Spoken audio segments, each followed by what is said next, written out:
So the trailer for Justice League finally dropped on the internet, directed by Joss Whedon. Used to say that hope is like your car keys. Oh, I'm sorry, it's 2021. So the trailer for Zack Snyder's Justice League finally dropped online and people are losing their minds over it, saying that it is a completely different story from what they saw in 2017. Yes, morons, that is the reason why everybody was fighting for the Snydercut, because we knew that it is a completely different film rotting in the cans. Before I share my thoughts on this trailer, I request you to subscribe to my channel, like this video and share it with your friends and family. Let's move on. So the trailer starts and you have Superman dying in that shot. That is essentially the recycled shot from Batman vs Superman's climax. But this time you get to feel the impact of his death. The vibration from his scream reverberates through the atmosphere. So basically it is suggested that the death of Superman and the scream that he lets out when he is dying, it activates the mother boxes for some reason, and that is the reason why you have Darkseid and Steppenwolf conspiring and plotting to take over Earth. Yes, Darkseid is in this version. He was completely cut out of the 2017 theatrical release of Justice League because DC and Warner Brothers wanted a more kid-friendly, family-friendly Justice League against Darkseid. Whoa. Superman is obviously eventually resurrected and he dons a new cool black suit. Well, the black suit here doesn't suggest evil. In the Superman comics, coming from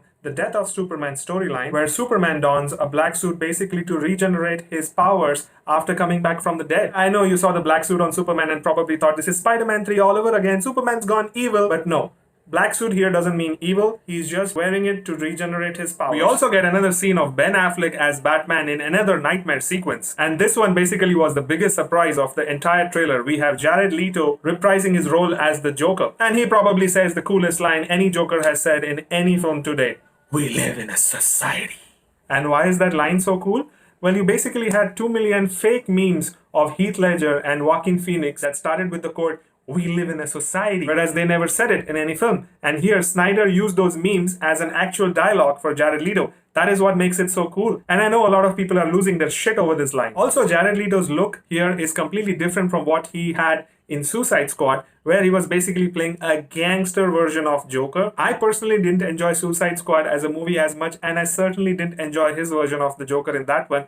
But I feel that Snyder and Leto have realized it and want to redeem the character in this one. So like any DC fan and Batman fan, I'm anyways excited to see any interaction between Batman and Joker come together on screen. What this scene has basically done to the trailer is that it has got everybody excited. People who were not looking forward to Zack Snyder's cut of Justice League are now saying that they want to see this film. But I just want to tell you that Jared Leto's Joker has just a small cameo in this one, so don't expect a full-length role for him. We also get a good look at the completely newly designed Steppenwolf and Darkseid. Those are two characters designed completely from ground up. Yes, they look menacing, they look scary, but what I'm interested to see is how actually their characters are portrayed on screen and how scary they are going to be based on the actions they take in the film. Based on the trailers, it does look like they are serious badasses not to be messed with. Also, I want to talk about Steppenwolf's design in specifics. The 2017 version of Steppenwolf looked like a badly done cartoon from the 90s. And this one looks seriously menacing. I like this design. It is bold, it is metallic, very angular, and it's also very Snyder. Because if you see his films right from 300 to date,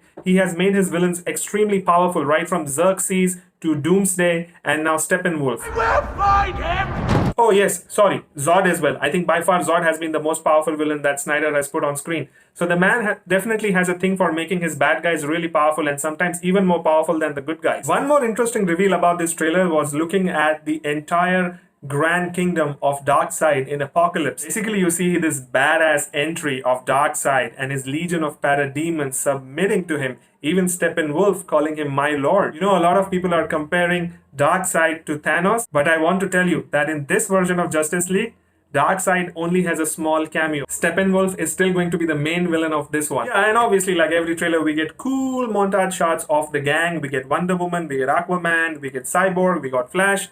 And I do feel that the 4 hours runtime of this film will be justified. I think all their subplots and their character arcs are going to be fleshed out. That is the reason for a 4-hour runtime of this one. Also, it was cool to see Jeremy Irons reprising his role as Alfred, Batman's butler, and saying some cool shit like, if you can't tame the bull, then don't flag the red cape at it, something like that. So I think that line was very nice. It added a nice touch of humanity and sarcasm to the trailer. Also, there is this one really cool shot of Batman standing on a tank and the camera is zooming out of him.